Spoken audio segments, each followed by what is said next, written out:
அதாவது தமிழ்நாட்டில் இருக்கின்ற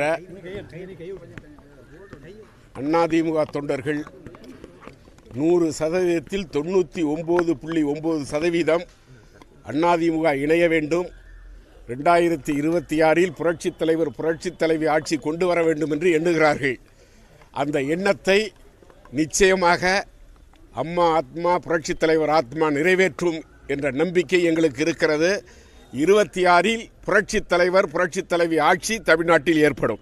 எடப்பாடி ஆனா 2020 எப்பொழுதுமே நான் ஓபிஎஸ் ஏத்துக்க மாட்டோம் அதிமுக அப்படின்ற மாதிரி.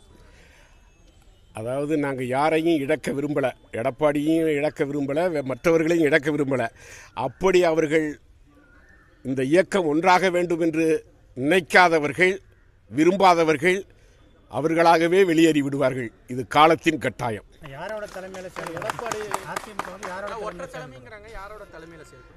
அதாவது ஒற்றை தலைமை இரட்டை தலைமைங்கும் போது இணையும் போது ஒரு முடிவுக்கு வரும்.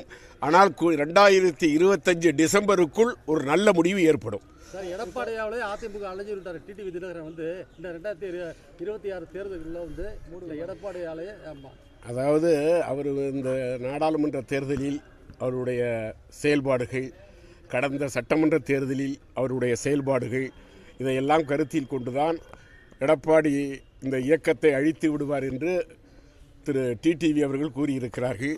உண்மையும் அதுதான். 21 நாங்கள் போய் அம்மா மக்கள் முன்னேற்றக் கழகம், தேசிய முற்போக்கு திராவிட கழகத்தை கூட்டணியில் சேர்க்க வேண்டும் என்று வற்புறுத்தினோம். நானும் அண்ணன் நத்தம் விஸ்வநாதன் அவர்களும். அன்றைக்கு இல்லை தடித்து நின்றே 150 இடத்தில் வந்து விடலாம் என்று சொல்லி எல்லோரையும் ஏமாற்றினார் திரு எடப்பாடி பழனிசாமி அவர்கள். அதுபோல் நாடாளுமன்ற தேர்தலிலும் பெரிய மகா கூட்டணி வரும், நாம் 40% மேல் பெற்றுவிடலாம் என்று சொல்லி இன்றைக்கு 20% வருகிற அளவிற்கு இந்த இயக்கத்தை ஒரு மோசமான நிலைக்கு கொண்டு வந்து விட்டார். அதை நினைத்து அவர் சொல்லியிருப்பார். சசிகலா சுற்றுப்பயணம் போயிட்டுருக்காங்களே, அவர்கள் சின்னம்மா அவர்கள் சுற்றுப்பயணம் ஒருங்கிணைக்க செல்கிறார்கள்.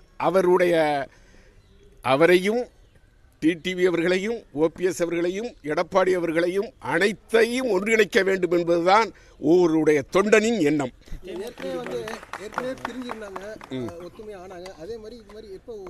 அதுதான் இந்த டிசம்பருக்குள்ள ஒற்றுமை ஆவாங்க.